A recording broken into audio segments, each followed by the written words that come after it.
Sore itu, langit Jakarta tampak mendung. Semendung hatiku yang sedang mengepel lantai marmer di rumah yang, ironisnya, aku beli dengan uang pribadiku, namun di atas namakan suamiku, Bimo, demi menjaga harga dirinya. Minggir, kamu ini ngepel nggak bersih-bersih. Suara lengkingan Bu Siska, ibu mertuaku, memecah kesunyian. Kakinya yang mengenakan sandal rumah kotor dengan sengaja menginjak lantai yang baru saja kuseka hingga kering, meninggalkan jejak tanah yang hitam. Aku menghela napas, mengeratkan pegangan pada gagang pel. Daster batiku yang sudah pudar warnanya sedikit basah terkena cipratan air. Maaf, Bu. Nanti Ratna pel lagi. Maaf.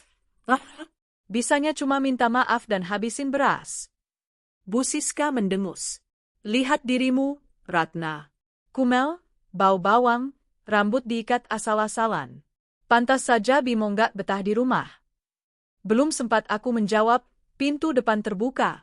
Bimo masuk. Tapi dia tidak sendiri. Gelak tawa manja terdengar di sampingnya. Seorang wanita muda dengan gaun merah menyala, tas bermerek, yang aku tahu itu KW karena aku tahu persis distributor aslinya, dan riasan tebal, menggelayut manja di lengan Bimo. Itu Bella. Wanita yang selama ini menjadi duri dalam daging pernikahanku. Mas, kamu bawa dia ke sini lagi? Tanyaku lirih. Bimo menatapku dengan tatapan jijik, seolah aku adalah kotoran yang menempel di sepatunya. Kenapa? Ini rumahku. Aku mau bawa siapa saja. Kenalkan, ini Bella. Calon istri baruku yang sepadan. Bella menutup hidungnya dengan tangan yang lentik, pura-pura mual. Ih, Mas Bimo, istrimu bau banget sih. Bau apek campur bumbu dapur. Pantes kamu nggak nafsu. Makanya itu, Bel, aku sudah muak. Bimo melepaskan sepatunya sembarangan. Ratna, dengar baik-baik. Minggu depan sidang pertama perceraian kita. Aku mau kamu datang. Jangan coba-coba mangkir. Aku mau kita cepat selesai. Bu Siska tertawa lebar, menghampiri Bella dan memeluknya. Nah, ini baru mantu idaman ibu. Cantik, wangi, kerjanya kantoran, gajinya besar. Bukan kayak kamu, Ratna. Cuma benalu. Bisanya cuma dandan jelek dan merepotkan. Aku menunduk, menyembunyikan senyum tipis yang hampir terbit di bibirku. Mereka tidak tahu. Mereka benar-benar tidak tahu siapa aku. Selama 5 tahun pernikahan ini, aku menyembunyikan identitasku sebagai pemilik Ratna Group, perusahaan raksasa yang bergerak di bidang properti dan investasi. Perusahaan tempat Bella bekerja sebagai staf administrasi biasa, dan perusahaan yang memegang 60% saham di tempat Bimo bekerja. Baik, Mas, jawabku pelan, masih berakting. Aku akan datang. Tapi, apa kamu yakin mau menceraikan aku demi dia? Sangat yakin, seru Bimo lantang. Bella itu wanita karir. Dia punya masa depan. Dia bisa membantuku naik jabatan. Kalau sama kamu, hidupku stuck di sini terus. Kamu itu miskin, Ratna. Yatim piatu, nggak punya backingan. Lihat tuh, Bella maju selangkah, menunjuk dadaku dengan telunjuknya yang berkuku palsu. Aku baru beli tas ini 5 juta, loh. Kamu seumur hidup ngepel juga nggak bakal kebeli. Mending kamu ngaca. Suami sukses itu butuh pendamping yang berkelas, bukan pembantu berkedok istri. Air mata buatan menetes di pipiku. Baiklah kalau itu mau kalian. Aku akan datang ke sidang itu. Aku akan turuti semua kemauan Mas Bimo. Bagus, cibir Bu Siska. Dan ingat, setelah ketuk palu, kamu angkat kaki dari sini. Jangan bawa apa-apa selain baju-baju gembelmu itu. Aku mengangguk. Dalam hati aku berkata, tentu saja aku akan pergi. Dan rumah ini?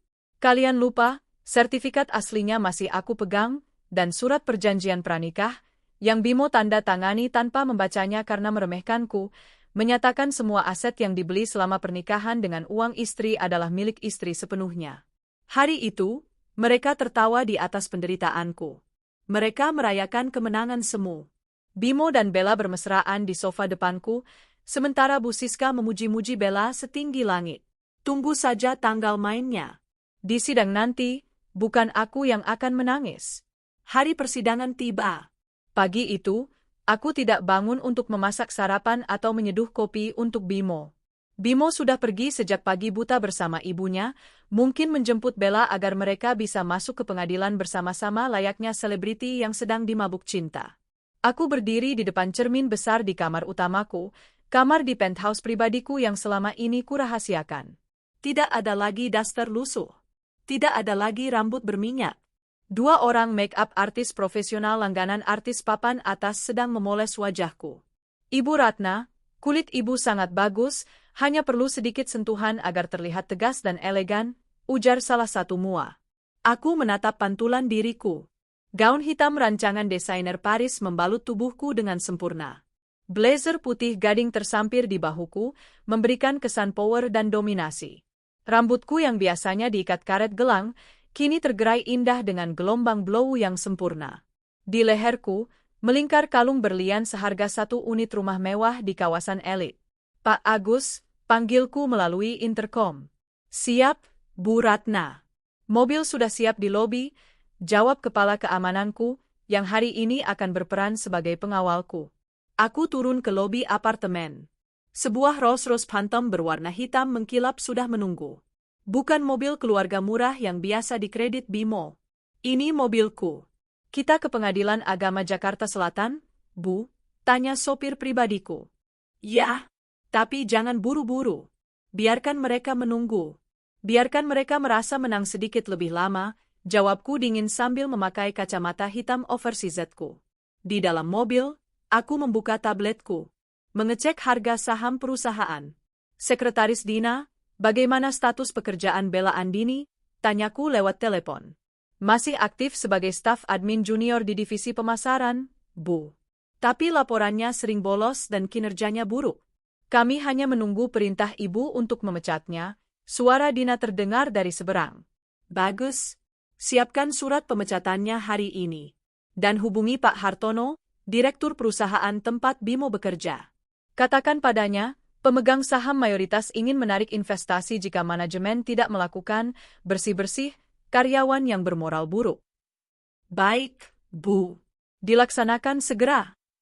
Aku tersenyum miring. Mobilku meluncur membelah jalanan Jakarta. Sesampainya di pelataran parkir pengadilan, suasana cukup ramai. Aku melihat mobil Bimo, mobil sedan cicilan yang sering ia banggakan, terparkir di sana. Ketika Rolls-Royceku memasuki area drop-off, semua mata tertuju padaku. Petugas keamanan bahkan hormat, mengira aku pejabat tinggi atau istri menteri.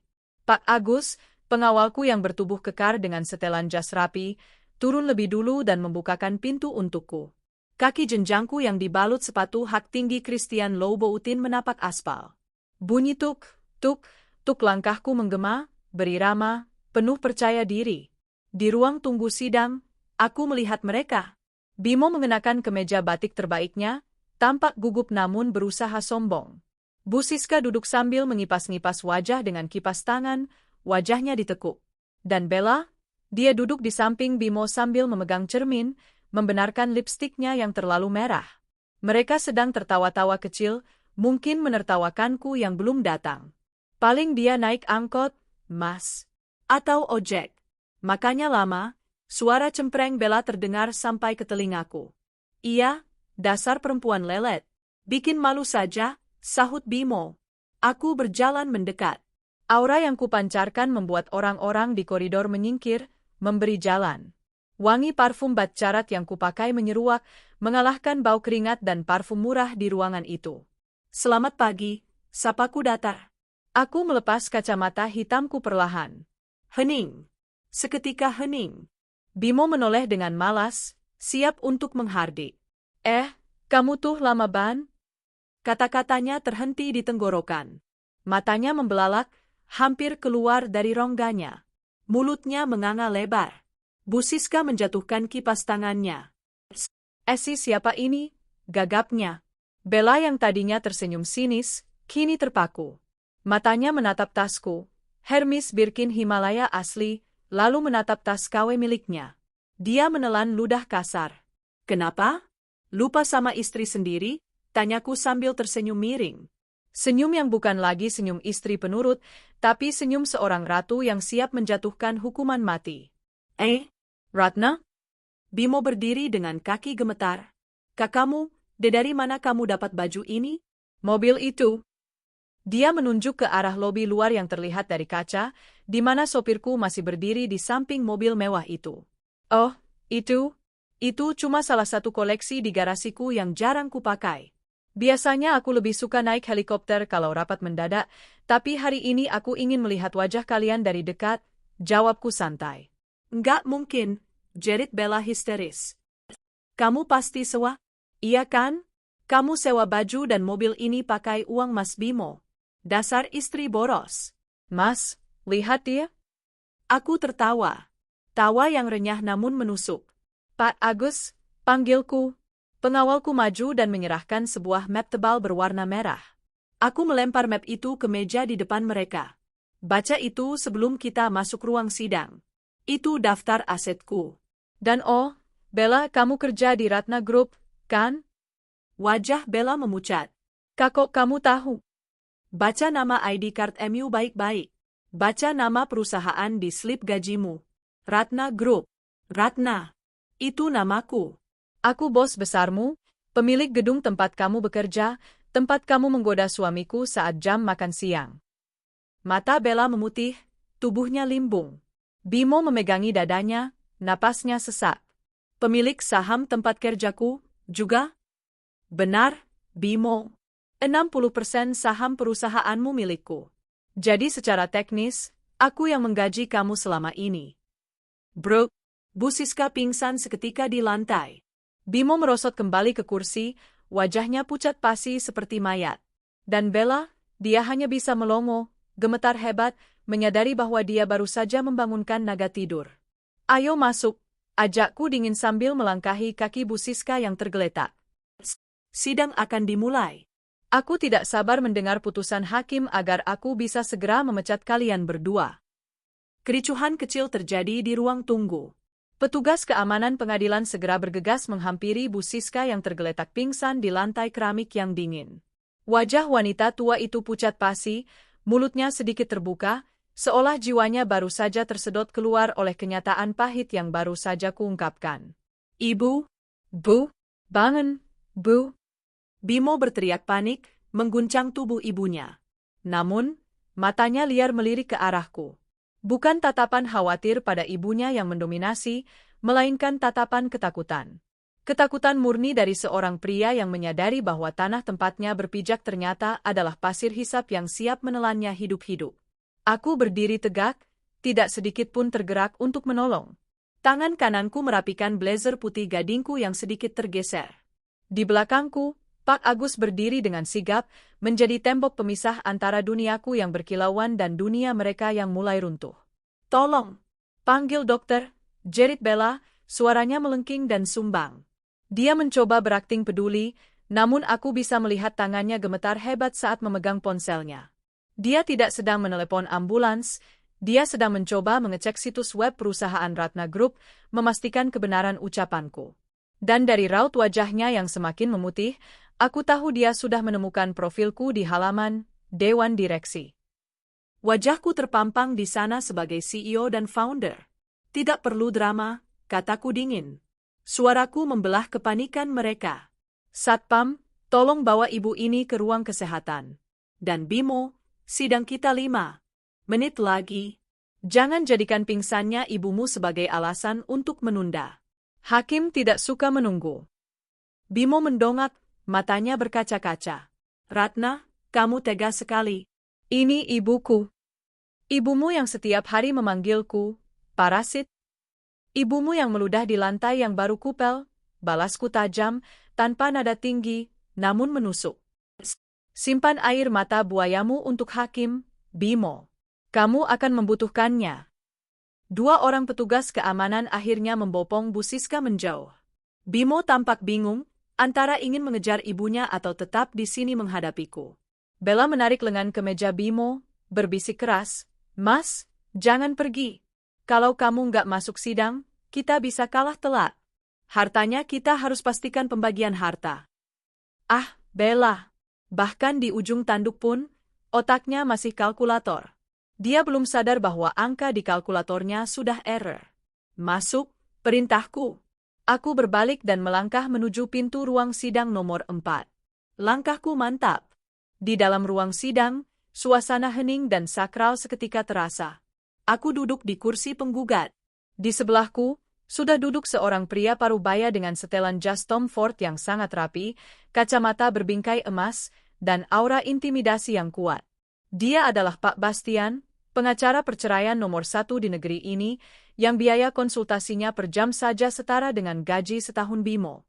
Selamat pagi, Bu Ratna, sapa Pak Bastian sambil sedikit menunduk hormat.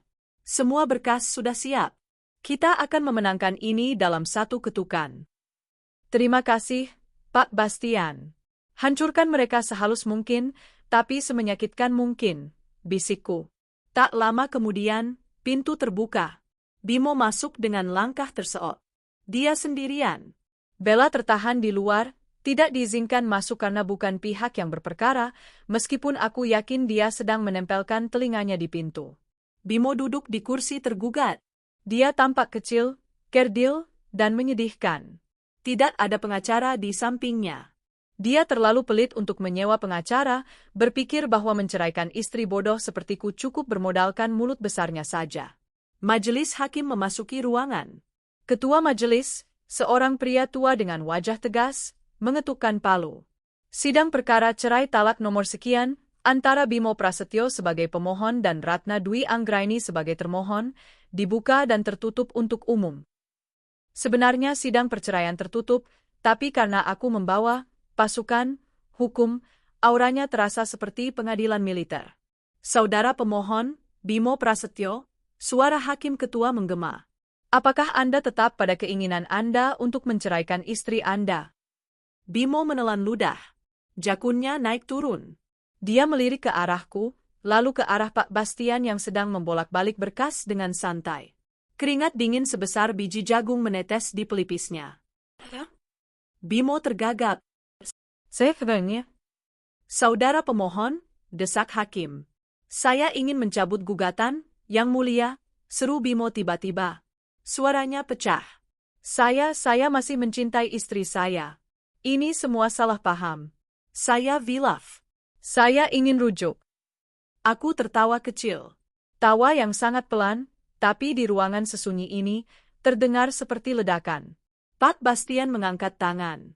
Keberatan, Yang Mulia. Klien saya, Ibu Ratna, menolak segala bentuk mediasi atau rujuk. Berdasarkan bukti-bukti yang kami miliki, rumah tangga ini sudah tidak bisa diselamatkan karena adanya kekerasan verbal, penelantaran ekonomi, dan perselingkuhan yang dilakukan secara terang-terangan oleh saudara Bimo. Itu tidak benar, bantah Bimo panik. Saya suami yang baik. Ratna cuma istri rumah tangga biasa, dia mungkin salah paham? Salah paham? Pak Bastian berdiri. Dia mengambil sebuah tablet dari tasnya dan meminta izin kepada hakim untuk memutar bukti. Yang Mulia, izinkan saya memperlihatkan bukti visual. Layar monitor di meja hakim menyala. Di sana, terpampang jelas video Bimo dan Bella sedang berlibur di Bali minggu lalu. Video saat mereka check-in di hotel mewah, berpelukan di pinggir pantai, dan, yang paling memalukan, rekaman suara saat Bimo menjelek-jelekkan aku di depan teman-temannya. Istriku itu bodoh, bro. Dia nggak tahu apa-apa. Cuma bisa masak sama nyuci. Nanti kalau aku udah naik jabatan, aku tendang dia. Mending sama Bella, seksi, pintar, berkelas. Suara Bimo di rekaman itu terdengar sangat angkuh. Kontras sekali dengan Bimo yang sekarang duduk menciut di kursi pesakitan. Wajah Bimo memerah padam, dia menunduk dalam-dalam, tidak berani menatap hakim, apalagi menatapku. Dan satu lagi, Yang Mulia, lanjut Pak Bastian. Dia mengeluarkan selembar dokumen. Saudara Bimo dalam gugatannya menuntut pembagian harta gonogini berupa rumah di kawasan Pondok Indah dan 1 unit mobil. Hakim menatap Bimo. Benar demikian, saudara pemohon. Bimo mengangguk lemah. Iya, itu kan harta bersama? Mohon maaf, potong Pak Bastian tegas. Ini adalah sertifikat rumah dan BPKB mobil tersebut. Semuanya atas nama Ratna Dwi Anggraini. Dan yang lebih penting, ini adalah perjanjian pranikah yang ditandatangani saudara Bimo 5 tahun lalu. Pasal 4 ayat 1. Segala harta yang diperoleh istri dari hasil usahanya sendiri atau warisan, tetap menjadi milik istri sepenuhnya dan tidak dapat digugat sebagai harta bersama. Bimo ternganga. Aku nggak pernah baca pasal itu. Karena Anda meremehkan klien saya saat itu, selapak Bastian tajam. Anda pikir klien saya wanita miskin yang tidak punya apa-apa, jadi Anda tanda tangan saja tanpa membaca, mengira Anda yang akan menafkahi dia. Padahal sebaliknya, selama 5 tahun ini, aliran dana di rekening Anda menunjukkan bahwa 80% biaya hidup rumah tangga ditransfer dari rekening pribadi Ibu Ratna melalui perantara.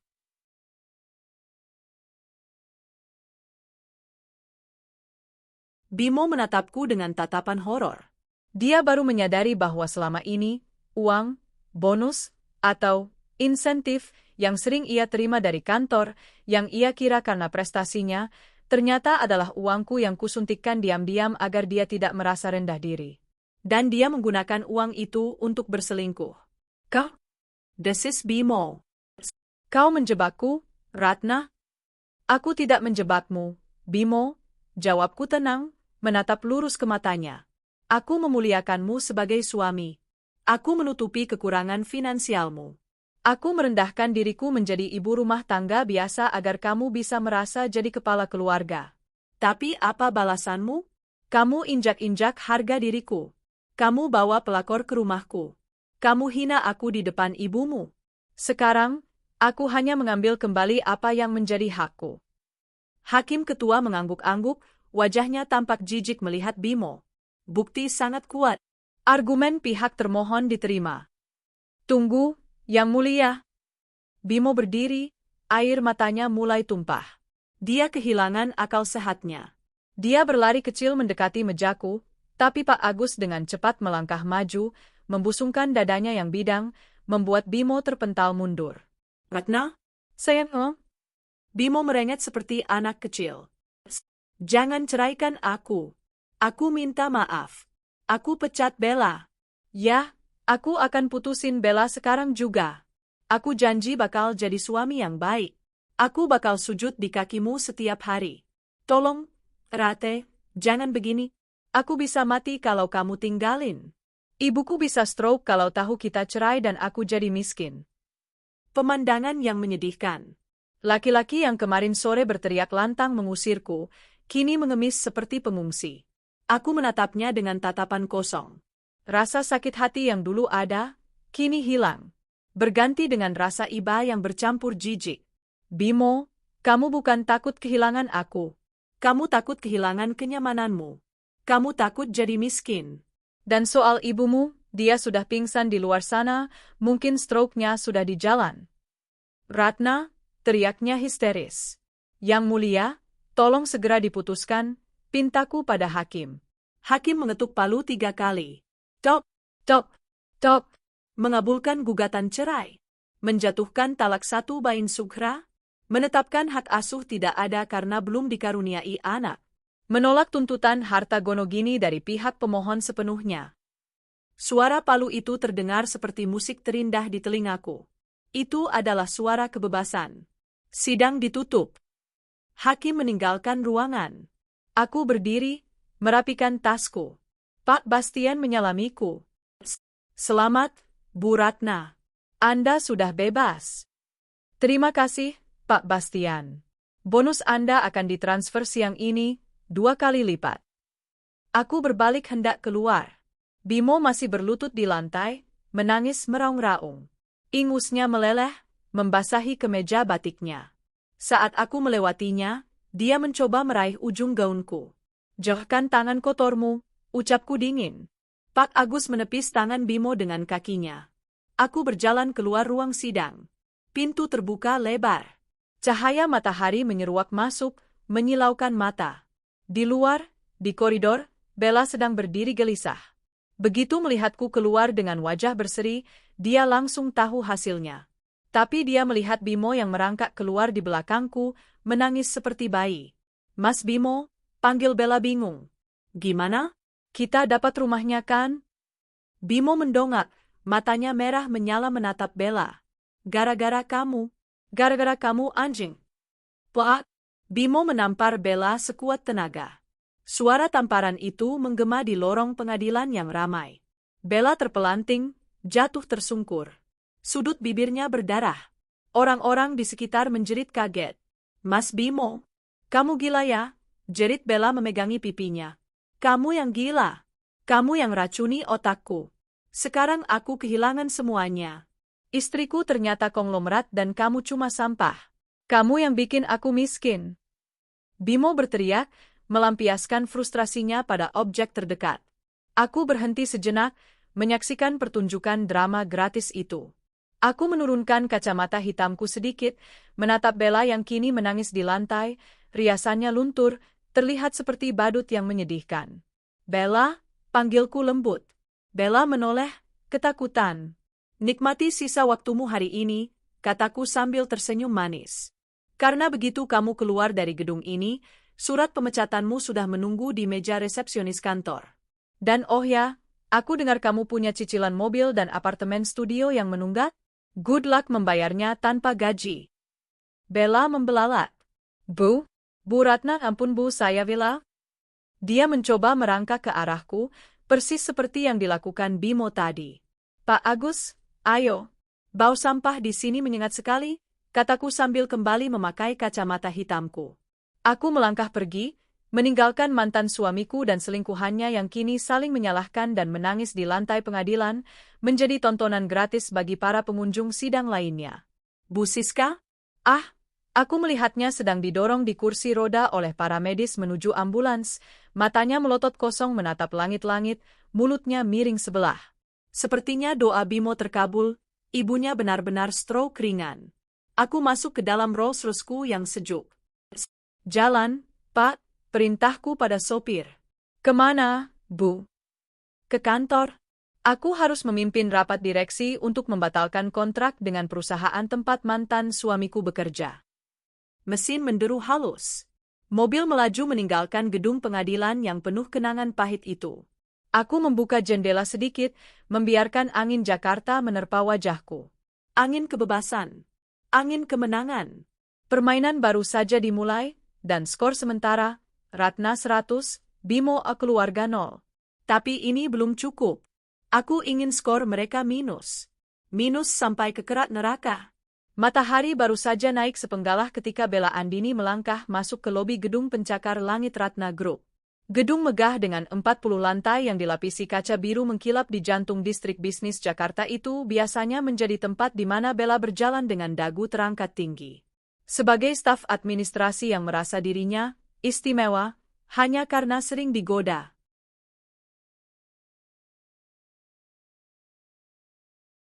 Oleh manajer divisi pemasaran, Bella terbiasa berjalan seolah-olah lantai marmer itu adalah catwalk pribadinya. Namun, pagi ini berbeda. Langkah kaki Bella tidak lagi berirama angkuh. Dia mengenakan kacamata hitam besar, bukan untuk bergaya, tetapi untuk menutupi lebam keunguan di pipi kirinya, jejak tamparan Bimo di pengadilan kemarin. Sudut bibirnya masih terasa perih, dan bedak tebal yang ia aplikasikan gagal menyembunyikan bengkak yang ada. Suasana lobi terasa mencekam baginya. Biasanya, resepsionis akan menyapanya dengan senyum ramah atau senyum takut karena Bella sering mengadukan hal-hal sepele ke atasannya. Tapi hari ini, tatapan mereka berbeda. Ada bisik-bisik. Ada lirikan mata yang tajam dan menusuk. Saat Bella melewati pos keamanan, dua orang satpam yang biasanya menyapanya kini membuang muka, seolah jijik melihat kehadirannya. Bella berusaha tidak peduli. Tenang, Bel, tenang, batinnya menghibur diri. Mungkin mereka belum tahu. Si Ratna itu pasti cuma gertak sambal. Mana mungkin istri dekil kayak dia pemilik perusahaan raksasa ini? Paling dia cuma ahli waris yang gak ngerti apa-apa. Dia menekan tombol lift. Pintu terbuka. Di dalam, ada beberapa karyawan divisi lain. Begitu Bella masuk, obrolan mereka terhenti mendadak. Hening yang canggung menyelimuti ruang sempit itu. Bella bisa merasakan puluhan pasang mata menelanjangi punggungnya dengan tatapan menghina. Sesampainya di lantai 12, tempat divisinya berada, Bella langsung menuju meja kerjanya. Namun, belum sempat ia meletakkan tas KW-nya, seorang wanita parubaya dengan kacamata berbingkai tebal menghampirinya. Itu Bu Rani, kepala HRD. Wajah Bu Rani yang biasanya ramah kini kaku seperti tembok beton. Bella Andini, panggil Bu Rani dingin. Ikut saya sekarang. Ada panggilan dari lantai 40. Jantung Bella mencelos. Lantai 40. Itu adalah lantai eksekutif. Lantai, keramat, yang hanya boleh diinjak oleh jajaran direksi dan pemegang saham. Karyawan rendahan seperti Bella bahkan tidak punya akses kartu lift untuk ke sana. Ada apa ya, Bu? Tanya Bella, suaranya bergetar. Apa saya dapat promosi? Bu Rani menatapnya dengan pandangan yang sulit diartikan, campuran antara kasihan dan muak. Jangan banyak tanya. Ikut saja. Bella mengikuti langkah Bu Rani menuju lift khusus eksekutif. Saat pintu lift tertutup dan membawa mereka melesat naik, keringat dingin mulai membasahi punggung Bella. Dia teringat kata-kata Ratna kemarin. Aku bos besarmu. Pintu lift terbuka di lantai 40. Kemewahan lantai ini membuat Bella silau. Karpet tebal yang meredam suara langkah kaki, lukisan-lukisan abstrak bernilai miliaran rupiah di dinding, dan aroma-aroma terapi lavender yang menenangkan, kontras dengan gejolak di perut Bella. Mereka berjalan menuju sebuah pintu ganda besar dari kayu mahoni. Di sebelah pintu itu, terdapat plakat emas bertuliskan, Seal Ratna Dwi Anggraini. Kaki Bella lemas seketika. Nama itu. Nama wanita yang selama ini ia hina sebagai babu.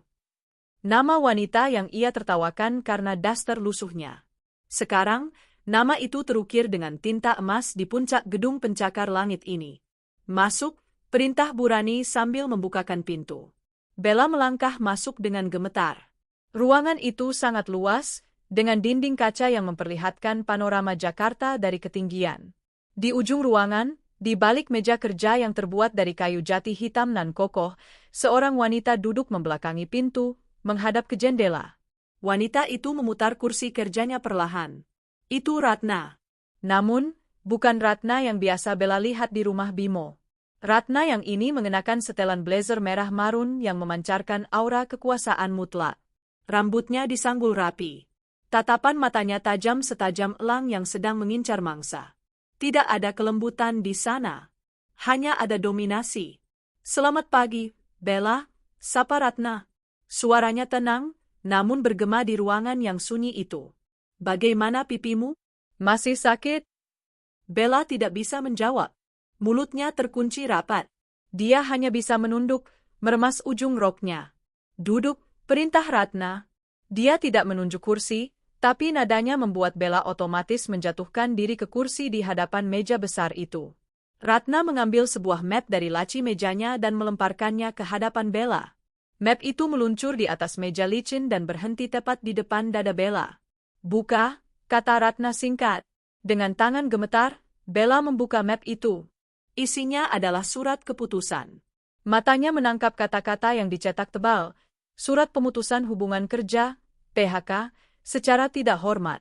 Di bawahnya, terlampir daftar panjang, dosa-dosa, Bella, manipulasi data absensi, penggunaan fasilitas kantor untuk kepentingan pribadi, dan pelanggaran kode etik berat berupa perselingkuhan dengan karyawan mitra perusahaan yang merusak citra Ratna Group. Kau dipecat, Bella, ucap Ratna datar. Dia menyandarkan punggungnya di kursi kulit yang empuk. Tanpa pesangon. Tanpa surat rekomendasi kerja. Pibu, saya butuh pekerjaan ini. Bella akhirnya bersuara, air matanya mulai menetes, membasahi bedak tebalnya. Cicilan mobil saya, apartemen saya nggak punya tabungan. Ratna tersenyum miring. Oh, bukankah kau bilang kemarin tasmu harganya 5 juta? Bukankah kau bilang kau lebih kaya dan cantik daripada aku? Kemana perginya kesombongan itu? Saya mohon, Bu Ratna, maafkan saya. Bella terisak, kali ini dia benar-benar menangis ketakutan. Saya Vilaf. Saya janji nggak akan ganggu Mas Bimo lagi. Jangan pecat saya, Bu. Saya mohon. Di mana lagi saya bisa cari kerja dengan gaji sebesar ini? Ratna berdiri. Dia berjalan perlahan mengelilingi meja, mendekati Bella. Bunyi hak sepatunya yang beradu dengan lantai marmer terdengar seperti detak jam kematian bagi karir Bella. Ratna membungkuk sedikit, membisikkan sesuatu tepat di telinga Bella. Kau tidak akan bisa mencari kerja dimanapun, Bella. Karena aku sudah mengirimkan memo ke Asosiasi HRD seluruh perusahaan besar di Jakarta. Namamu sudah masuk daftar hitam. Blacklist. Kau ditandai sebagai karyawan bermasalah dengan moral buruk. Tidak akan ada perusahaan bonafit yang mau menerima pelakor yang merusak rumah tangga bosnya sendiri. Bella mengangkat wajahnya, menatap Ratna dengan horor. Ibu? Ibu sekejam itu? Kejam? Ratna tertawa renyah. Sayangku, ini bukan kejam. Ini bisnis. Aku membersihkan perusahaanku dari parasit. Dan kau adalah parasit terbesar di sini. Ratna kembali ke kursinya dan menekan tombol intercom. Security, tolong ke ruangan saya. Bawa sampah ini keluar. 2 orang petugas keamanan bertubuh kekar masuk. Tanpa banyak bicara, mereka mengapit lengan Bella kiri dan kanan. Tunggu, lepaskan aku. Aku bisa jalan sendiri. Bella meronta, harga dirinya hancur lebur. Seret dia, perintah Ratna dingin, matanya sudah kembali fokus pada layar laptop, seolah Bella sudah tidak ada. Bella diseret keluar dari ruangan CEO, melewati koridor eksekutif, dimasukkan ke dalam lift barang, dan digiring melintasi lobi yang ramai. Ratusan pasang mata karyawan menyaksikan pemandangan itu. Bisik-bisik berubah menjadi tawa mengejek. Seseorang bahkan merekam kejadian itu dengan ponselnya. Bella Andini, sang primadona palsu, diusir seperti pencuri tertangkap basah. Di trotoar depan gedung, Bella dilempar begitu saja bersama kardus berisi barang-barang pribadinya. Dia menangis meraung-raung di bawah terik matahari Jakarta, sementara pintu kaca gedung pencakar langit itu tertutup rapat, mengunci masa depannya yang kini gelap gulita. Sementara itu, di belahan Jakarta yang lain, nasib serupa sedang menanti Bimo. Bimo duduk di kubikel kerjanya dengan tatapan kosong. Sejak pagi, dia tidak bisa fokus bekerja. Layar komputernya menyala, menampilkan spreadsheet laporan penjualan, tapi angkanya tampak kabur di matanya. Pikirannya melayang pada kejadian di pengadilan kemarin. Wajah Ratna yang cantik dan berkuasa, ibunya yang pingsan dan kini dirawat di rumah sakit BPJS kelas 3, karena Bimo tidak sanggup bayar VIP, dan tamparannya pada Bella. Ponselnya bergetar. Pesan dari Bella, "Mas, aku dipecat." Ratna jahat banget. Kamu harus tanggung jawab. Bimo mendengus, mematikan ponselnya. Tanggung jawab? Batinnya sinis. Siapa yang mau tanggung jawab atas hidupku yang hancur ini? Bimo Prasetyo. Suara bariton yang berat mengejutkannya. Bimo menoleh. Itu Pak Hartono, direktur utama perusahaannya. Pak Hartono berdiri di ambang pintu ruangannya dengan wajah merah padam menahan amarah. "Ke ruangan saya. Sekarang," bentak Pak Hartono. Satu ruangan kantor terdiam. Teman-teman Bimo yang biasanya mengajak bercanda kini pura-pura sibuk mengetik. Mereka semua sudah dengar gosipnya. Kabar tentang Bimo yang menceraikan istri yang ternyata pemilik saham mayoritas perusahaan mereka sudah menyebar seperti api di lahan kering. Bimo berjalan gontai menuju ruangan Pak Hartono. Kakinya terasa berat seperti dipasangi pemberat besi. Begitu pintu ruangan tertutup, Pak Hartono melempar sebuah berkas ke arah Bimo. Kertas-kertas berhamburan di udara. "Kamu sadar apa yang sudah kamu lakukan?" "Hah?" Pak Hartono menggebrak meja. Saya cuma masalah pribadi, Pak." Cicit Bimo. "Masalah pribadi matamu," teriak Pak Hartono. "Pagi ini, jam 8 tepat, Sekretaris Ibu Ratna menelepon saya. Dia bilang Ratna Group sedang mempertimbangkan untuk menarik seluruh investasi mereka di perusahaan ini karena, dan saya kutip kata-katanya, manajemen perusahaan mempekerjakan individu yang tidak memiliki integritas moral dan melecehkan pimpinan Ratna Group." Wajah Bimo pucat pasi. Dia tidak menyangka dampaknya akan sejauh ini. "Kamu tahu berapa nilai investasi mereka, Bimo?" 30 miliar. 30 miliar. Pak Hartono menunjuk wajah Bimo dengan telunjuk yang gemetar. "Kalau mereka tarik dana itu, perusahaan ini kolaps. Kita semua di PHK. Dan itu semua gara-gara kamu yang gak becus ngurus selangkangan." "Maaf, Pak, saya bisa jelaskan?" "Gak perlu penjelasan," potong Pak Hartono. "Kamu saya pecat. Detik ini juga. Bereskan barang-barangmu." Dan jangan harap dapat pesangon sepeser pun. Klausul kontrakmu jelas. Pelanggaran etika yang menyebabkan kerugian material bagi perusahaan adalah alasan sah untuk pemecatan tanpa kompensasi. Pak, tolong Pak. Ibu saya sakit, saya butuh biaya. Bimo memohon, berlutut di lantai karpet. Potong gaji saya nggak apa-apa, turunkan jabatan saya jadi OB juga nggak apa-apa, asal jangan pecat saya. Pak Hartono menatapnya jijik. Kamu pikir Ibu Ratna akan membiarkan kamu tetap kerja di sini? Dia pemegang saham mayoritas, Bimo. Dia bisa membubarkan perusahaan ini kalau dia mau. Keberadaanmu di sini adalah racun bagi kami. Keluar. Bimo diseret keluar oleh satpam kantor, persis seperti maling. Dia diberi waktu 10 menit untuk membereskan meja kerjanya. Saat dia memasukkan bingkai foto, yang dulu berisi fotonya dan Bella, ke dalam kardus, teman semeja kerjanya, Doni, nyeletuk sinis. Hebat ya lo, Bim. Punya istri berlian malah dibuang demi kerikil. Sekarang nyesel kan lo? Makan tuh gengsi. Diam lo, bentak Bimo, tapi suaranya lemah, tak bertenaga. Bimo berjalan keluar dari gedung kantor dengan memeluk kardus coklat. Matahari siang itu terasa membakar kulitnya.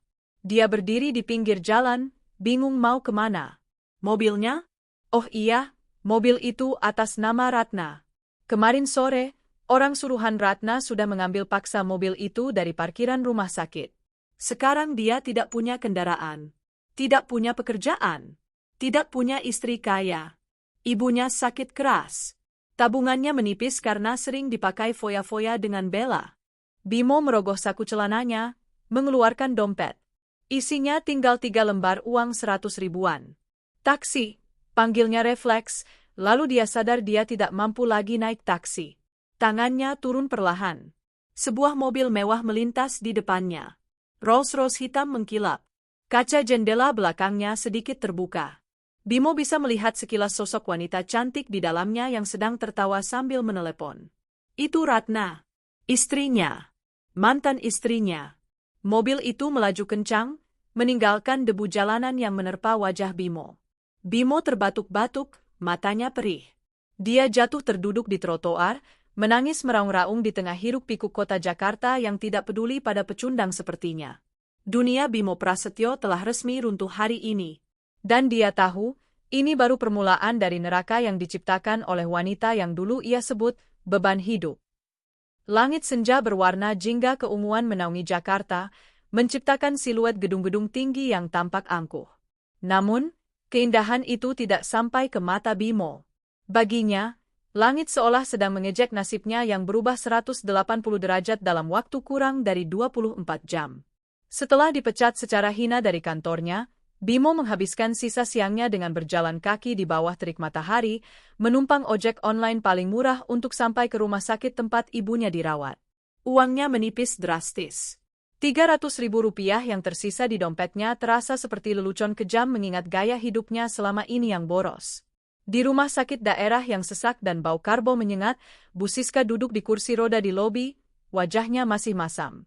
Mulutnya yang sedikit miring akibat serangan stroke ringan kemarin membuatnya bicara agak pelow, tapi ketajamannya dalam menghina tidak berkurang sedikitpun. Lama banget sih kamu jemput ibu? Omel Bu Siska begitu melihat Bimo datang dengan kemeja kusut dan keringat bercucuran. Mana mobilnya? Kok kamu jalan kaki dari gerbang?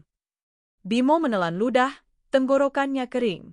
Dia tidak punya hati untuk memberitahu ibunya bahwa dia baru saja dipecat. Belum saatnya.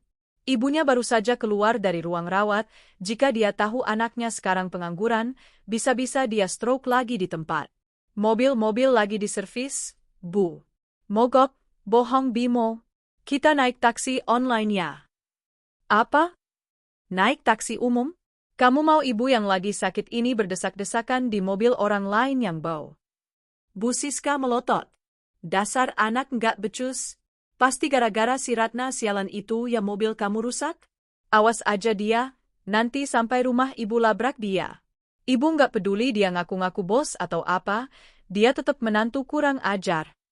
Bimo hanya diam, mendorong kursi roda ibunya keluar. Dia memesan taksi online kelas paling murah.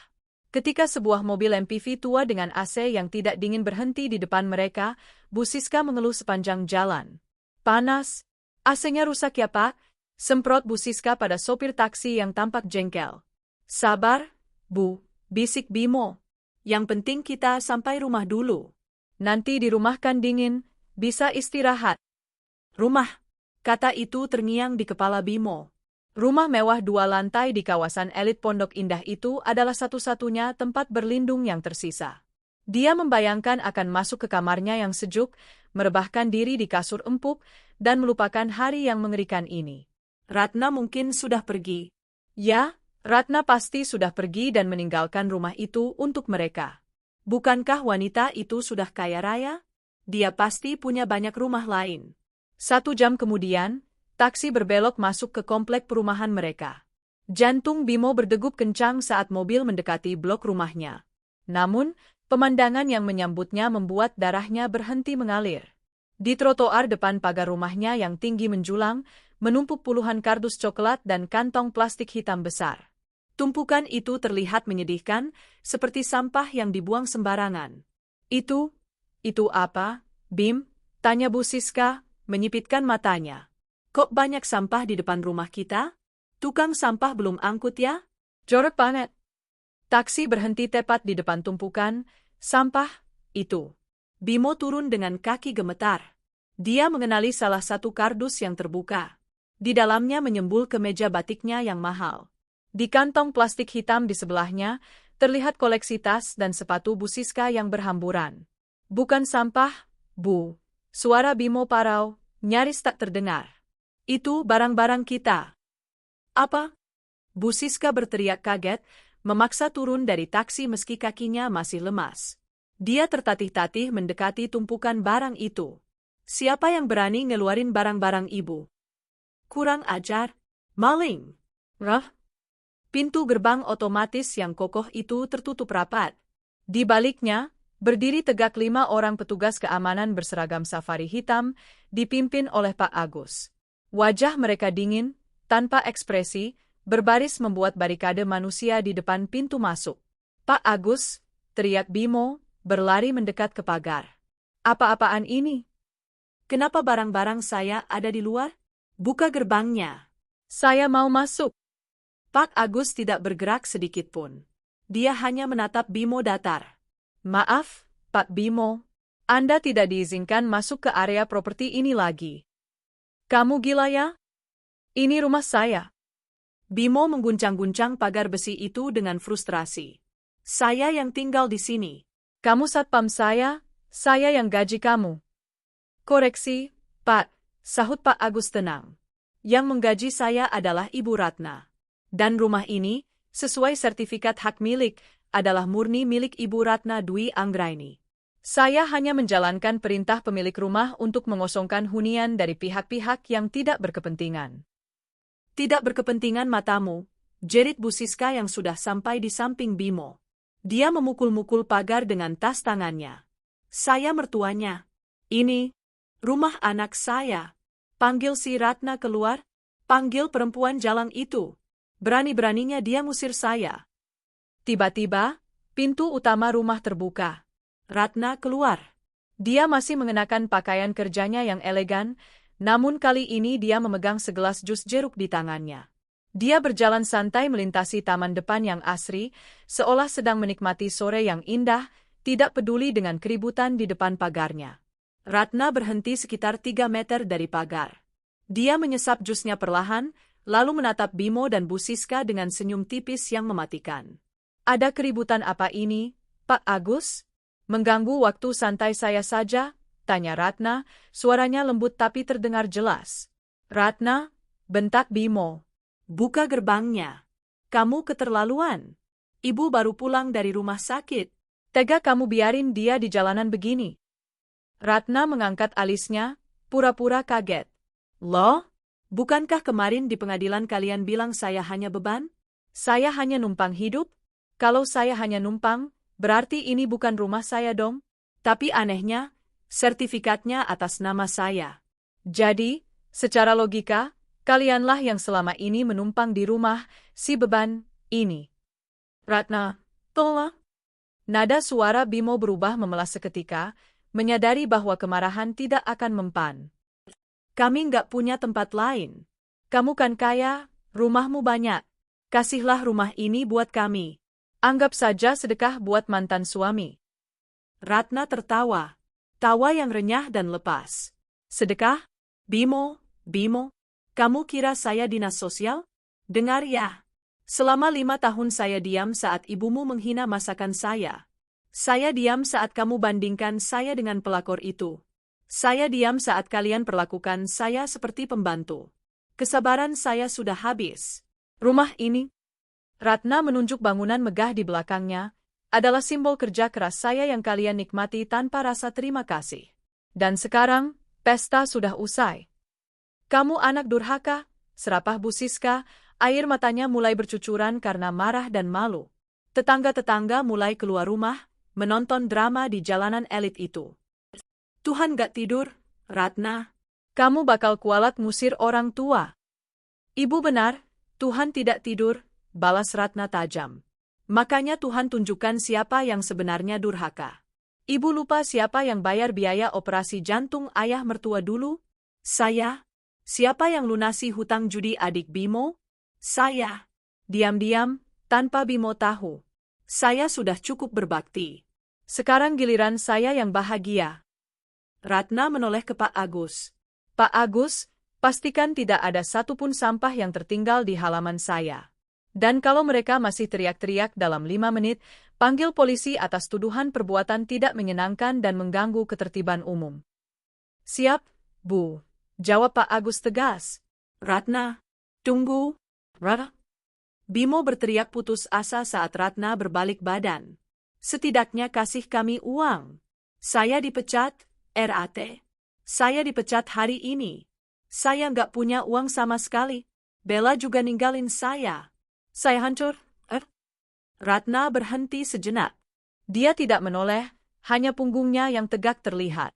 Selamat datang di dunia nyata, Bimo, ucapnya pelan, tapi cukup keras untuk didengar. Dunia di mana kamu harus bekerja untuk makan, bukan mengandalkan istri yang kamu hina. Nikmati kemiskinanmu.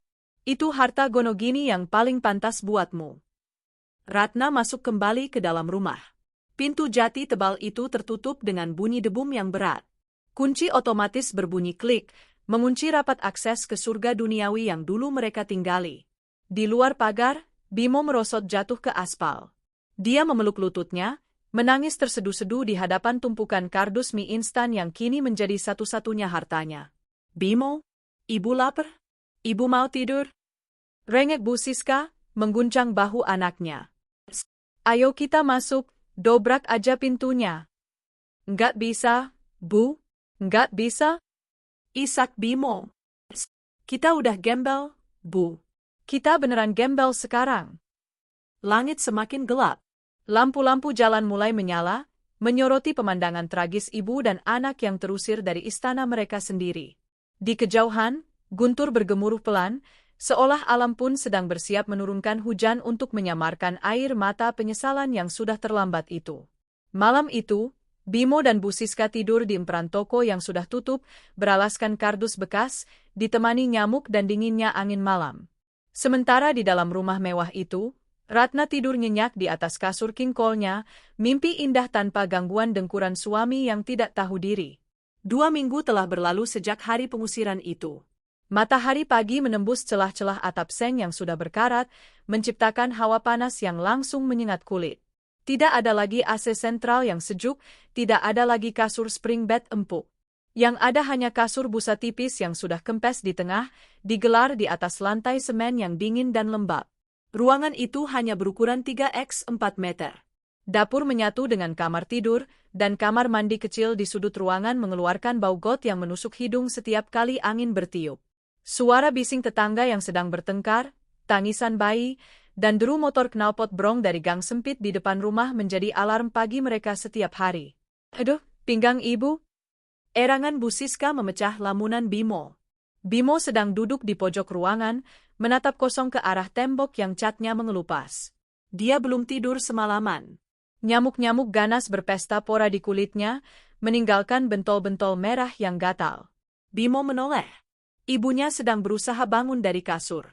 Wajah Bu Siska tampak lebih tua 10 tahun. Rambutnya yang biasanya disasak rapi kini awut-awutan dan berminyak. Pakaiannya, daster mahal yang dulu ia banggakan, kini tampak lusuh karena dicuci pakai tangan dengan deterjen murah. Bim, Ibu haus, rintih Bu Siska. Bimo bangkit dengan gontai, mengambil botol air mineral bekas yang diisi ulang dengan air galon isi ulang seharga 5 ribuan. Ini, Bu. Bu Siska minum dengan rakus, air menetes dari sudut bibirnya yang miring. Setelah minum, dia melihat sekeliling dengan tatapan jijik yang tak pernah hilang. Panas banget sih di sini. Kapan kita pindah, Bim? Ibu nggak tahan bau pesing ini. Ibu mau pulang ke Pondok Indah. Bimo menghela napas panjang. Sudah ratusan kali ibunya menanyakan hal yang sama. Ingatan ibunya sepertinya agak terganggu pasca stroke ringan itu, sering lupa bahwa mereka sudah jatuh miskin. Kita nggak bisa pulang, Bu. Rumah itu udah bukan punya kita, jawab Bimo sabar, meski dalam hati ia ingin berteriak. Tiba-tiba, pintu kontrakan yang terbuat dari triplek tipis digedor keras. Dok, Bimo. Kelulu. Bimo tersentak. Itu suara Bang Jampang, pemilik kontrakan yang galak. Bimo membuka pintu sedikit. Wajah garang Bang Jampang dengan kumis tebalnya langsung menyambut. Mana uang sisa sewa bulan ini? Katanya kemarin lusa mau bayar. Udah 2 minggu lu nunggak, bentak Bang Jampang. Haf, Bang, saya belum dapat kerjaan? Cicit Bimo. Alasan mulu lu. Gaya lu doang selangit, pakai baju batik, tapi bayar kontrakan 500 ribu aja megap-megap. Bang Jampang meludah ke tanah. Gua kasih waktu sampai entar malam. Kalau nggak bayar, lu angkut emak lu yang sakit-sakitan itu keluar dari sini. Gua nggak mau nampung gembel. Bang Jampang pergi sambil mengomel. Bimo menutup pintu, menyandarkan punggungnya di sana, merosot jatuh ke lantai. Uangnya benar-benar habis. Sisa uang di dompet tinggal 20 ribu rupiah. Cukup untuk makan nasi warteg sekali berdua, setelah itu, entahlah. Siapa itu, Bim? Kok kasar banget sama kamu? Tanya Bu Siska. Pecat aja dia. Berani-beraninya bentak anak ibu. Bimo tertawa getir. Ibu? Bimo nggak punya kuasa lagi buat mecat orang. Bimo sendiri yang dipecat. Pintu kamar mandi terbuka. Keluarlah sosok yang membuat penderitaan Bimo semakin lengkap. Bella. Ya, Bella ada di sini. Seminggu yang lalu, di tengah malam buta, Bella datang mengetuk pintu kontrakan ini sambil menangis. Dia diusir dari apartemennya karena menunggak sewa 3 bulan. Mobil kreditannya ditarik Leasing. Kartu kreditnya semua diblokir. Teman-teman sosialitanya menjauhinya setelah tahu dia masuk daftar hitam HRD. Tidak punya tujuan lain, Bella mencari Bimo, berharap Bimo masih punya sisa-sisa harta yang bisa diperah. Bella keluar hanya dengan handuk melilit tubuhnya. Wajahnya masam. Airnya kecil banget sih. Mana bau karat lagi. Kulitku bisa rusak kalau mandi pakai air got kayak gini, gerutu Bella sambil mengeringkan rambutnya dengan kasar. Bu Siska mendelik. Heh, perempuan gatel. Kamu ngapain masih di sini? Udah numpang, abisin air, nggak mau bantu masak lagi. Sana pergi. Nenek lampir. Diam aja deh mulut lo yang miring itu, balas Bella tak kalah sengit. Gue di sini juga karena anak lo yang gak becus ini. Coba kalau Bimo pinter dikit, kita nggak bakal sengsara gini. Kurang ajar kamu ya.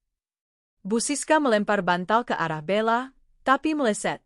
Bimo memijat pelipisnya yang berdenyut. Udah, diam kalian berdua. Kepala gue mau pecah. Gimana nggak mau pecah? Lapar nih. Bella berkacak pinggang. Mana sarapan? Beliin bubur ayam kek, atau nasi uduk yang pakai rendang. Jangan mie instan lagi, usus gue bisa lengket. Duit dari mana, Bel? Bentak Bimo. Lo pikir gue nyetak duit?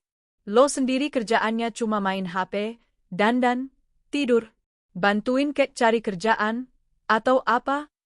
Ih, ogah, gue kan high maintenance, cibir Bella sambil duduk di kasur, mengambil ponselnya. Gue lagi usaha nih, Lagi cari cowok kaya di Tinder yang bisa nyelamatin gue dari neraka ini. Lagian, siapa suruh lo miskin mendadak? Dulu ngakunya manajer sukses, taunya cuma kacung istri. Kata-kata Bella menusuk tepat di ulu hati Bimo. Penyesalan itu datang lagi, lebih besar, lebih menyakitkan. Dulu, jam segini, dia pasti sedang duduk di meja makan marmer. Ratna, yang dulu dia panggil Beban, sudah menyiapkan nasi goreng spesial dengan telur mata sapi setengah matang kesukaannya. Kopi panas sudah tersaji. Baju kerjanya sudah disetrika licin dan wangi. Ratna akan tersenyum, mencium tangannya, dan mendoakan harinya lancar. Sekarang, yang ada di hadapannya adalah Bella. Wanita yang dia kira bidadari, ternyata hanya setan bertopeng bedak tebal. Bella yang malas, kasar, dan egois. Tidak pernah sekalipun Bella menyeduhkan teh untuknya, apalagi memijat kakinya. Yang ada Bella hanya menuntut, dan menuntut. Ratna? Bisik Bimo tanpa sadar. Apa lo bilang? Telinga Bella tajam. Ratna? Hah? Masih ngarepin mantan istri lo yang tajir melintir itu? Mimpi lo? Dia pasti lagi ketawa-tawa di penthouse-nya sekarang. Bu Siska tiba-tiba menangis. Ratna? Ratna pinter masak. Ratna pijitannya enak. Ratna nggak pernah bentak ibu. Kenapa kamu ceraiin dia, Bim? Kenapa kamu tukar berlian sama sampah kayak gini? Bu Siska menunjuk Bella. Heh, tua bangka. Dulu lo juga yang dukung Bimo selingkuh sama gue. Lo bilang gue lebih cantik, lebih pantes. Sekarang lo nyalahin gue? Bella maju, menunjuk-nunjuk wajah Bu Siska. Cukup, Bel. Bimo berdiri, mendorong Bella menjauh. Jangan sentuh ibu. Ah, berisik. Gue lapar. Bella kembali duduk, cemberut. Suasana hening sejenak, hanya terdengar suara perut mereka yang keroncongan bersahut-sahutan. Bimo menatap dompetnya. 20.000. Aku keluar cari makan, kata Bimo pelan. Dia berjalan keluar kontrakan, menyusuri gang sempit yang becek. Matahari semakin terik. Bimo membeli 3 bungkus nasi uduk polos, tanpa telur, tanpa ayam, hanya bihun dan orek tempe sedikit, seharga 6.000 per bungkus. Sisa 2.000. Saat berjalan pulang, langkah Bimo terhenti di depan sebuah warung kopi yang menyalakan televisi. Berita pagi sedang tayang. Sosok inspiratif pagi ini adalah Ibu Ratna Dwi Anggraini, CEO Ratna Group, yang baru saja meresmikan panti asuhan mewah yang didanai penuh oleh perusahaannya. Ibu Ratna mengatakan bahwa kesuksesan sejati adalah ketika kita bisa berbagi kebahagiaan. Di layar TV tabung itu, wajah Ratna terlihat bersinar. Dia tersenyum anggun, memotong pita peresmian. Dia terlihat sangat cantik, jauh lebih cantik daripada saat masih menjadi istri Bimo. Aura kebahagiaan memancar darinya. Bimo terpaku. Nasi bungkus di tangannya terasa berat. Air mata menetes di pipinya yang kotor. Dulu, wanita hebat itu adalah miliknya. Wanita yang rela merendahkan dirinya demi ego suami yang rapuh. Dan Bimo membuangnya begitu saja demi nafsu sesaat. Woi, mas, jangan ngelamun di tengah jalan. Minggir, teriakan tukang sayur membuyarkan lamunannya. Bimo menyingkir, menghapus air matanya. Dia berjalan kembali ke neraka kecilnya. Sesampainya di kontrakan, dia meletakkan bungkusan nasi itu di lantai. Makan, katanya datar. Bella membuka bungkusnya dan langsung melemparnya kembali. Apaan nih? Nasi sama bihun doang? Mana lauknya? Gue nggak bisa makan beginian. Gue butuh pror. Makan atau mati kelaparan, bentak Bimo, kesabarannya habis. Itu duit terakhir gue. Kalau lo nggak mau, kasih ke ibu. Bella mendengus, tapi akhirnya memakan nasi itu dengan wajah jijik. Bu Siska makan dengan lahap sambil menangis, butiran nasi berjatuhan dari mulutnya. Bim, ibu kangen masakan Ratna? Ibu mau ayam goreng Ratna? Rintih Bu Siska di sela kunyahannya. Bimo hanya diam, menelan nasi kering itu yang terasa seperti menelan serpihan kaca. Tenggorokannya sakit menahan tangis. Di luar, awan mendung mulai menggantung lagi. Seperti masa depan mereka yang gelap gulita. Di dalam petak sempit itu, 3 manusia yang dulu sombong kini saling memangsa dalam kubangan penyesalan yang tiada akhir. Dan yang paling menyakitkan bagi Bimo adalah kesadaran bahwa ini baru awal dari penderitaan panjang mereka. Rasa lapar dan putus asa adalah kombinasi mematikan yang bisa membuat manusia kehilangan akal sehat. Begitulah yang terjadi pada Bimo, Bu Siska, dan Bella. Setelah melihat berita di TV warung kopi tadi pagi, sebuah ide gila tumbuh di kepala Bella. Ide yang didorong oleh rasa iri, sekaligus secercah harapan picik untuk kembali mencicipi kekayaan.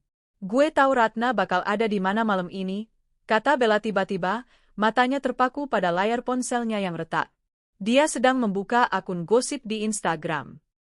Lihat nih, Ratna Group Charity Gala. Acara amal besar-besaran di Hotel Grand Hyatt nanti malam. Tiket masuknya 10 juta per orang, tapi gue tahu jalan tikus buat nyusup ke area parkir VIP. Bimo menoleh lemah. Buat apa, Bel? Kita nggak punya baju bagus, nggak punya tiket. Kita cuma bakal diusir lagi. Dengerin dulu. Bella mendekat, matanya berbinar licik. Ratna itu sekarang public figure.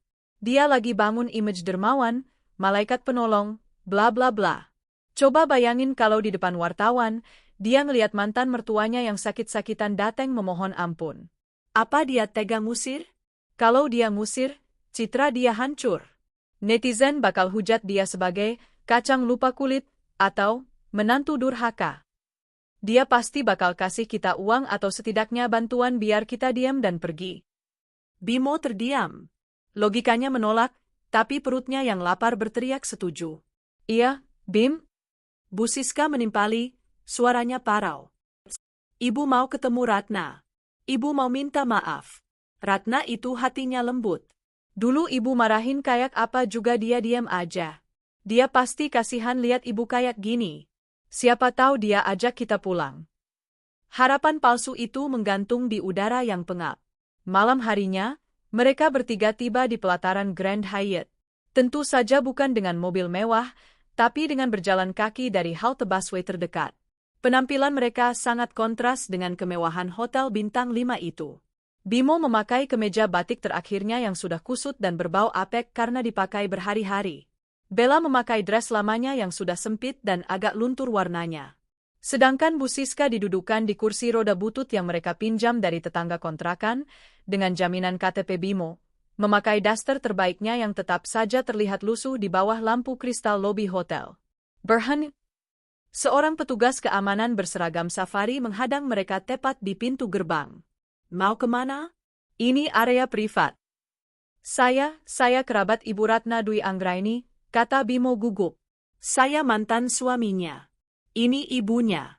Kami diundang.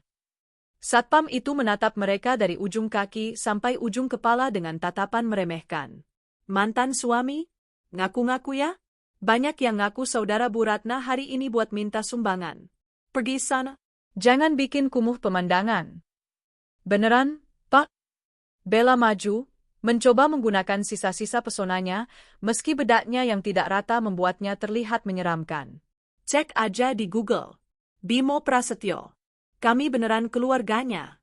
Kami cuma mau ketemu sebentar. Satpam itu hendak mengusir paksa, tapi tiba-tiba sebuah mobil limusine berhenti. Pintu terbuka, dan puluhan wartawan berlarian mendekat, kilatan kamera menyilaukan mata. Itu Ratna, seru Bu Siska histeris.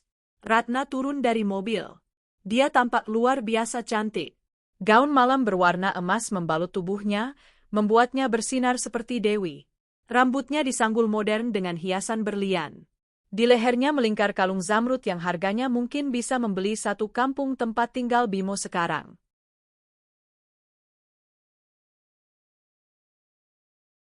Ratna tersenyum anggun, melambaikan tangan pada wartawan.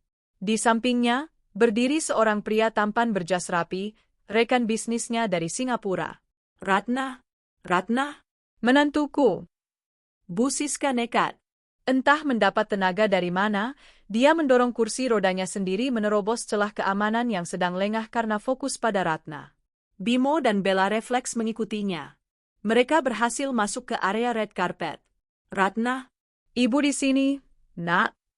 Bu Siska berteriak, suaranya melengking di antara jepretan kamera.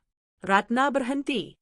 Senyumnya tidak luntur, tapi matanya menyipit sedikit melihat keributan di sisi kiri. Wartawan yang haus berita sensasional langsung menoleh. Kamera-kamera berputar arah, menyorot 3 sosok menyedihkan yang berdiri di pinggir karpet merah. "Siapa itu, Bu Ratna?" tanya seorang wartawan. "Mereka mengaku keluarga Ibu." Bimo merasa jantungnya mau copot. Ini saatnya. Dia menatap Ratna dengan tatapan memohon. "Tolong, RAT. Kasihani kami. Akui kami, walau cuma sedetik." Bella menyenggol lengan Bimo. "Ayo, drama. Nangis," bisiknya. Bimo langsung bersimpuh di karpet merah itu. "Ratna, maafin aku, RAT. Aku salah. Aku nyesel. Ibu sakit, RAT. Ibu kangen kamu. Tolong kami." Bu Siska ikut menangis meraung-raung. "Ratna anakku sayang. Ibu hilaf, Nak. Ibu nggak bermaksud jahat dulu. Maafin Ibu. Jangan biarkan Ibu mati di jalanan." Suasana hening seketika. Para tamu undangan, para CEO, pejabat, artis, menatap jijik sekaligus penasaran. Wartawan semakin gencar memotret. Momen ini adalah emas bagi mereka, drama keluarga sang konglomerat baru. Bella tersenyum tipis dalam hati. "Kena lo, Ratna. Lo nggak bakal bisa nolak di depan semua kamera ini." Ratna menatap mereka bertiga. Wajahnya tenang. Sangat tenang. Tidak ada kemarahan, tidak ada kesedihan, dan yang paling menyakitkan bagi Bimo, tidak ada pengenalan. Ratna menoleh pada wartawan yang menyodorkan mikrofon. "Bu Ratna, apakah benar mereka mantan suami dan mertua Ibu?" tanya wartawan itu. "Mereka terlihat sangat menderita." Ratna tertawa kecil, suara tawanya renyah dan elegan. Dia membetulkan letak anting berliannya. "Maaf," kata Ratna sopan. "Sepertinya ada kesalahpahaman di sini." Dia menatap lurus ke arah Bimo yang bersimpuh. Tatapan Ratna kosong, seolah dia sedang melihat tembok, bukan manusia yang pernah tidur satu ranjang dengannya selama 5 tahun. "Saya tidak mengenal orang-orang ini," ucap Ratna tegas. Suaranya masuk ke semua mikrofon, disiarkan langsung di beberapa stasiun TV. Dunia Bimo rasanya berhenti berputar. Ratna, ini aku, Bimo." "Mungkin mereka pengemis yang salah orang," lanjut Ratna santai, berbicara pada kepala keamanan hotel yang baru saja datang tergopoh-gopoh. "Pak, tolong diamankannya. Kasihan, sepertinya ibu tua ini agak pikun dan delusi. Tolong kasih mereka makan di dapur belakang, lalu pesankan taksi untuk pulang. Jangan dikasar, perlakukan dengan manusiawi." "Tapi Bu..." Bimo mencoba berdiri, tapi kakinya lemas.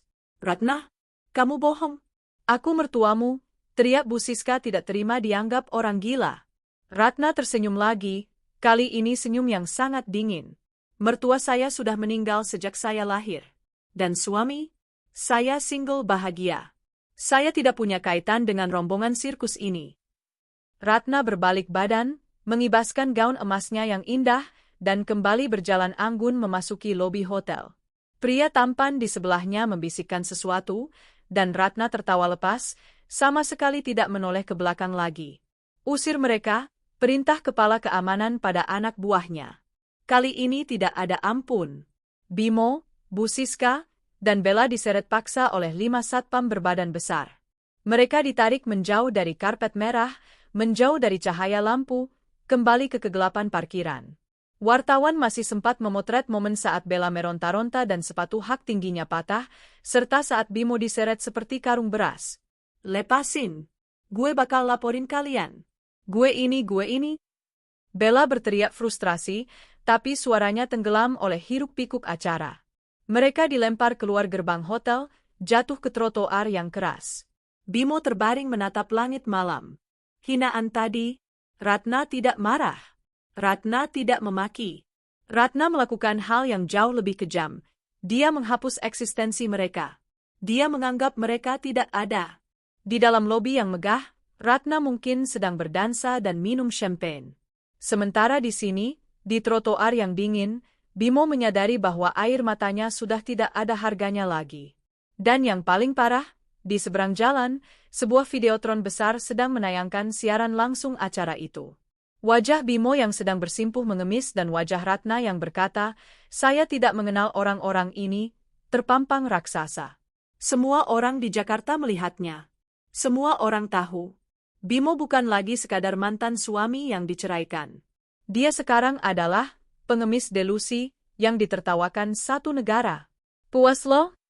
Bimo berbisik pada Bella yang sedang menangisi sepatunya yang patah. Puas lo sekarang? Kita udah jadi badut nasional. Bella diam, wajahnya pucat. Dia tahu, kali ini, pintunya sudah benar-benar tertutup dan digembok mati.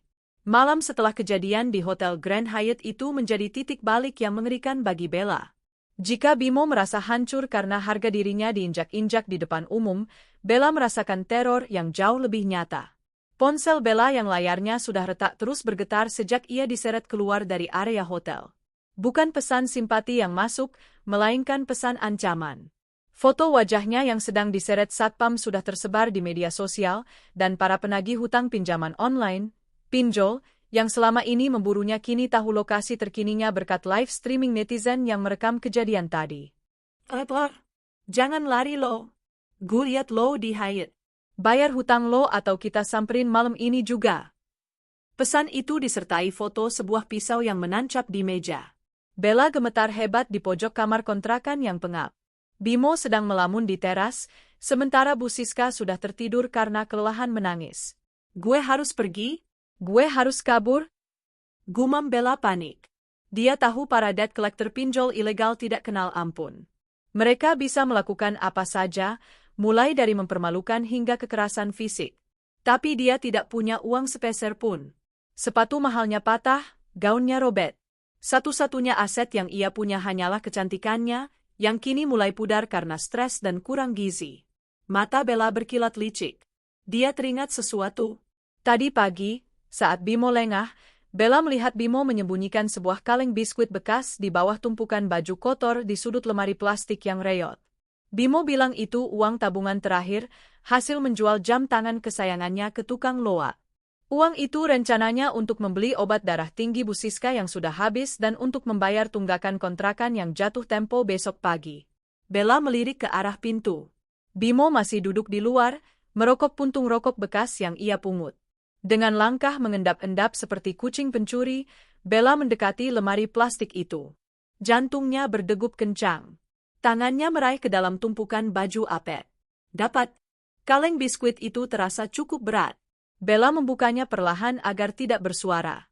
Di dalamnya ada gulungan uang pecahan 50 ribuan dan 20 ribuan. Dia menghitung cepat. Sekitar 1,5 juta rupiah. Jumlah yang sangat kecil bagi Bella yang dulu, yang biasa menghabiskan 5 juta sekali belanja tas.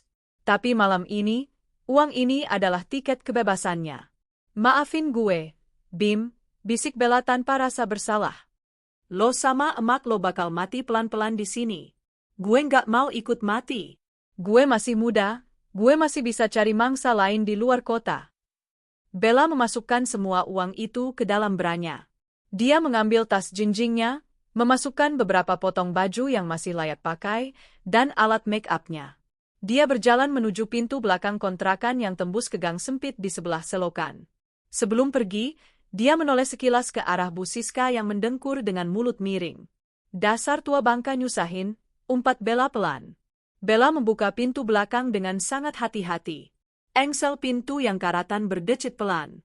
Bella menahan napas. Dia menunggu reaksi dari depan. Tidak ada suara langkah kaki Bimo. Aman. Bella menyelinap keluar, menembus kegelapan malam Jakarta yang dingin. Dia berlari kecil menjauhi kontrakan itu, menjauhi Bimo, menjauhi masa lalunya yang gagal. Dia akan naik bus malam ini juga ke Surabaya atau Bali, memulai hidup baru dengan identitas baru, mencari sugar daddy baru yang belum tahu rekam jejaknya. Di kepalanya, dia sudah menyusun rencana. Gue bakal bilang gue korban KDRT yang kabur dari suami jahat. Orang pasti percaya. Bella tersenyum licik, merasa menang. Dia tidak sadar bahwa dia baru saja menggali lubang kuburnya sendiri. Dunia tidak selebar daun kelor, dan jejak digital kejahatannya sudah abadi di internet. Tapi malam ini, dia merasa bebas. Keesokan paginya, cahaya matahari masuk menyengat mata Bimo yang bengkak karena kurang tidur. Dia tertidur di lantai dekat pintu depan, kelelahan menjaga ibunya. Bim, obat ibu mana? Kepala ibu sakit banget. Rintih Bu Siska dari kasur busanya. Bimo terbangun, mengusap wajahnya yang kusam. Iya, Bu. Bimo beli obat dulu ya. Kemarin kan udah jual jam tangan, uangnya ada di kaleng. Bimo berjalan menuju lemari plastik. Hatinya sedikit lega karena setidaknya dia punya uang untuk membeli obat ibunya dan membayar sewa kontrakan agar tidak diusir Bang Jampang hari ini. Dia merogoh tumpukan baju kotor. Kosong. Kening Bimo berkerut. Dia merogoh lebih dalam, mengacak-acak isi lemari. Tidak ada kaleng biskuit. Jantung Bimo berhenti berdetak sesaat. Keringat dingin mengucur deras di punggungnya. Nggak mungkin. Desisnya. Dia membongkar seluruh isi lemari, melempar baju-baju ke lantai. Tetap nihil. Lalu matanya tertuju pada gantungan baju di dinding. Baju-baju Bella sudah tidak ada. Tas besar Bella juga lenyap. Bimo berlari ke kamar mandi. Kosong. Peralatan mandi Bella juga hilang. Lutut Bimo lemas. Dia jatuh terduduk di lantai, dikelilingi pakaian kotor yang berserakan. Bim, kenapa? Mana obatnya? Tanya Bu Siska lemah. Bimo menatap ibunya dengan tatapan kosong, seperti orang yang jiwanya sudah mati. Bella kabur, Bu. Ucapnya lirih, suaranya bergetar menahan tangis yang menyakitkan. Hah? Kabur kemana? Dia kabur, dan dia bawa semua uang kita. Uang obat ibu, uang kontrakan, semuanya dibawa lari. Hening. Seketika dunia terasa runtuh untuk kedua kalinya bagi Bimo. Kali ini bukan runtuh karena dipecat atau diceraikan, tapi runtuh karena dikhianati oleh wanita yang demi dia, Bimo rela menghancurkan hidupnya sendiri. Uang ibu dicuri pelakor itu? Bu Siska bertanya tak percaya, air matanya menetes. Kamu biarin dia curi uang ibu, Bim? Dasar laki-laki bodoh. Kejar dia. Lapor polisi. Lapor polisi pakai apa, Bu? Teriak Bimo frustrasi, menjambak rambutnya sendiri. Kita nggak punya bukti. Kita nggak punya ongkos buat ke kantor polisi. Kita nggak punya apa-apa lagi. Bimo meraung, memukul-mukul lantai semen yang keras hingga tangannya lecet dan berdarah. Gue bego. Gue emang bego. Ratna bener. Gue cuma sampah. Gue buang berlian demi kotoran, dan sekarang kotoran itu bikin gue busuk. Bimo, jangan teriak-teriak. Kepala ibu mau pecah, jerit Bu Siska histeris. Tiba-tiba, pintu depan digedor dengan brutal. Brat, brat, brat, Bim. Keluar lo. Itu suara Bang Jampang. Dan kali ini dia tidak sendiri. Terdengar suara beberapa orang lain bersamanya. Waktu habis. Bayar sekarang atau gue angkut barang-barang lo ke selokan. Bimo menatap pintu yang bergetar itu dengan tatapan nanar. Dia tidak punya uang sepeser pun. Dia tidak punya harapan. Bella sudah menghabisi sisa-sisa napasnya. Bimo berdiri perlahan, mengambil pisau dapur kecil yang tumpul dari meja. Bim, kamu mau ngapain? Tanya Bu Siska ketakutan melihat kilat mata anaknya yang gelap. Bimo mau selesain ini semua, Bu. Bimo capek, bisik Bimo. Tapi sebelum Bimo sempat melakukan hal bodoh, pintu didobrak paksa hingga engselnya lepas. Bang Jampang dan dua anak buahnya masuk.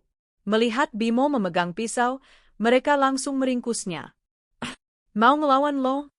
Bang Jampang menendang perut Bimo hingga ia tersungkur, pisau terlempar jauh. Ampun, Bang. Uang saya dicuri? Bimo terbatuk, memegangi perutnya yang sakit. Alasan basi. Seret mereka keluar. Kosongin tempat ini sekarang juga, perintah Bang Jampang. Pagi itu, diiringi tangisan histeris Bu Siska yang diseret keluar bersama kasur busanya, dan Bimo yang dipukuli karena dianggap melawan, drama kehidupan mereka mencapai titik nadir. Di trotoar yang panas, Bimo terbaring menatap langit biru yang cerah. Wajahnya lebam, bibirnya pecah. Di sampingnya, ibunya menangis memanggil-manggil nama Ratna, nama yang dulu ia hina, yang kini menjadi satu-satunya nama yang ia harapkan pertolongannya. Tapi Ratna tidak ada di sana. Bella juga tidak ada. Yang ada hanya penyesalan yang datang terlambat, sangat terlambat, mencekik leher Bimo hingga ia merasa sulit bernapas. Dalam benaknya yang mulai kabur, Bimo melihat bayangan masa lalunya. Ratna yang tersenyum menyambutnya pulang kerja, membawakannya teh hangat. Kenapa? Kenapa aku begitu bodoh? Bimo memejamkan mata, membiarkan air mata bercampur darah mengalir ke telinganya. Dia berharap ini semua hanya mimpi buruk, dan saat ia bangun nanti, dia masih ada di kamar mewahnya di Pondok Indah, dengan Ratna di sampingnya. Tapi rasa sakit di perutnya menyadarkannya. Ini bukan mimpi. Ini adalah neraka yang ia bangun sendiri, bata demi bata, dosa demi dosa. 2 tahun kemudian, Paris di musim semi terasa begitu hangat dan romantis. Angin sore yang lembut membelai wajah Ratna yang sedang berdiri di balkon kamar Hotel Bintang 5, menghadap langsung ke Menara Eiffel yang berdiri kokoh. Di tangannya, secangkir teh chamomile mengepul hangat, menyebarkan aroma yang menenangkan. Ratna menarik napas panjang, mengisi paru-parunya dengan udara kebebasan. 2 tahun ini adalah tahun-tahun terbaik dalam hidupnya.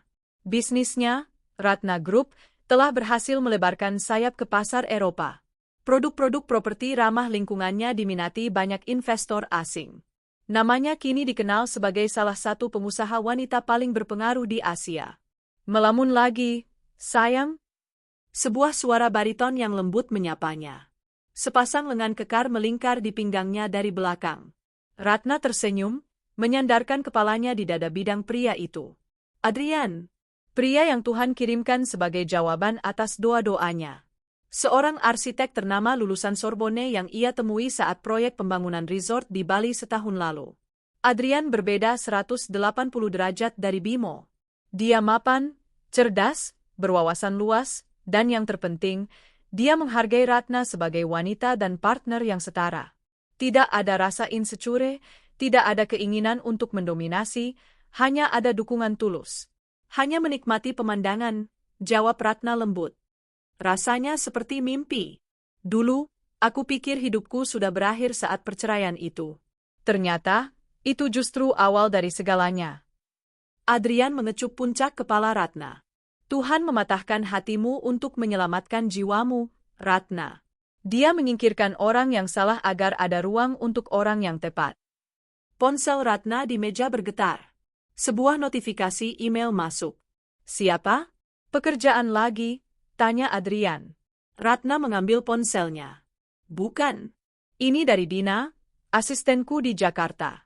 Aku memintanya untuk mengirimkan laporan terakhir tentang masa lalu. Adrian mengangguk mengerti. Dia tahu tentang sejarah kelam Ratna. Kamu yakin mau melihatnya? Aku butuh penutup buku, Adrian. Setelah ini, aku berjanji tidak akan menoleh ke belakang lagi. Ratna membuka email itu. Ada beberapa foto dan video pendek yang dilampirkan Dina, hasil penelusuran detektif swasta yang disewa Ratna untuk terakhir kalinya. Foto pertama memperlihatkan suasana pasar induk yang becek dan kumuh di pinggiran Jakarta. Di sana, di antara tumpukan karung beras dan sayuran busuk, terlihat seorang pria kurus kering dengan kulit terbakar matahari. Dia sedang memanggul karung goni yang berat di pundaknya. Itu Bimo. Wajahnya yang dulu glowing karena perawatan mahal, dari uang Ratna, kini kusam, penuh keriput, dan terlihat jauh lebih tua dari usianya. Matanya cekung, menyiratkan kelelahan yang amat sangat. Di video pendek, terlihat Bimo dimarahi oleh mandor pasar karena jalannya lambat. Bimo hanya menunduk, tidak berani melawan, lalu kembali mengangkat karung dengan langkah terseok. Ya Tuhan? Gumam Ratna pelan. Rasa iba itu ada, tapi rasa keadilan lebih mendominasi. Foto kedua memperlihatkan sebuah gubuk reot di bantaran kali. Di dalamnya, terbaring Bu Siska di atas tikar lusuh. Tubuhnya kurus kering, lumpuh separuh badan akibat stroke yang tidak tertangani dengan baik. Mulutnya miring permanen, matanya menatap kosong ke langit-langit gubuk yang bocor. Di sampingnya, ada piring plastik berisi nasi aking yang dikerubuti lalat. Keterangan di email Dina tertulis, Bimo bekerja sebagai kuli panggul pasar dengan upah harian lepas. Ibunya lumpuh total. Mereka diusir dari kontrakan setahun lalu karena tidak mampu bayar, sekarang menumpang di tanah ilegal pinggir kali. Bella ditangkap polisi 6 bulan lalu di Surabaya atas kasus penipuan dan prostitusi online, sekarang sedang menjalani hukuman 5 tahun penjara. Ratna menatap layar ponselnya lama. Karma itu nyata. Karma itu tidak butuh alamat, dia akan sampai tepat waktu. Dulu, mereka menghinanya karena bau bawang dan hanya bisa mengepel. Sekarang, mereka hidup dalam bau sampah yang sesungguhnya. Dulu, Bimo membuang berlian demi kerikil. Sekarang, dia tertimbun longsoran kerikil itu sendiri. Sudah? Tanya Adrian lembut. Ratna mengangguk. Dia menekan tombol delete pada email itu, lalu mengosongkan folder trash. Menghapus jejak mereka dari hidupnya, untuk selamanya. Sudah, jawab Ratna mantap. Dia meletakkan ponselnya, lalu membalikkan badan menghadap Adrian. Buku lama sudah ditutup.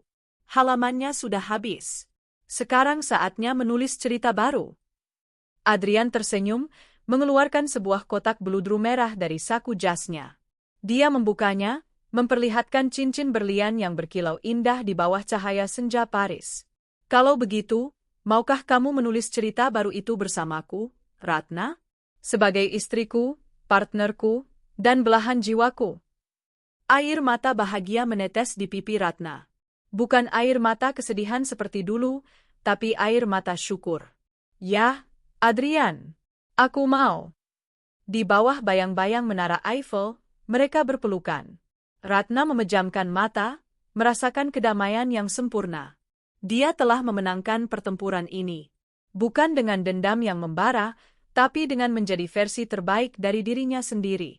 Sementara jauh di sana, di sebuah pasar yang bising dan bau, Bimo berhenti sejenak mengusap keringatnya. Dia menatap langit, entah kenapa teringat wajah Ratna. Rasa sesal itu datang lagi, menusuk jantungnya, tapi kali ini dia tahu, pintu maaf itu sudah tertutup rapat. Dia harus menjalani sisa hidupnya dalam penyesalan abadi, memanggul beban karma di pundaknya, selamanya.